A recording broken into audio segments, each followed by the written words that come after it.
ये बहुत ही खास बातें हैं जो आपको बताई जा रही हैं। ऐसा नहीं है कि हमें इनका ज्ञान नहीं है या हमने इन्हें पहले कभी नहीं सुना।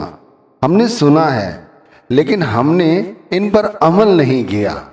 जब अमल करोगे तभी तो हमारा कुछ काम बनेगा।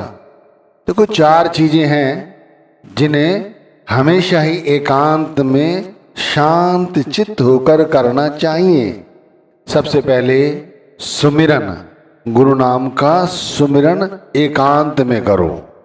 और यदि चलते फिरते भी नाम जपते हो तो भी शांत चित्त होकर चुपचाप ध्यान दुनिया से हटाकर केवल नाम पर जमा रहे और नाम का सुमिरन चलता रहे। पहली बात। दूसरी बात, ध्यान। ध्यान एकांत में बनता है। ध्यान पकेगा तो सुमिरन अपने आप चलता रहेगा। ध्यान रखिए, ध्यान जितना हो उतना कम है, इसीलिए कहते हैं ध्यान एकांत में करो। और तीसरा है भजन। भजन तो एकांत में करना ही चाहिए, क्योंकि वहां पर यदि बाहरी शोर है तो फिर अंदर की जो धुन है या अंदर जो कुछ है वो हमें कैसे सुनाई देगा।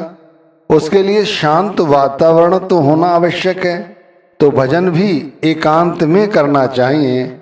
और चौथी बात जो हम लोगों के लिए अत्यधिक जरूरी है वो है भोजन। भोजन भी हमें चाहिए कि हम एकांत में करें, धीरे धीरे चबा कर करें।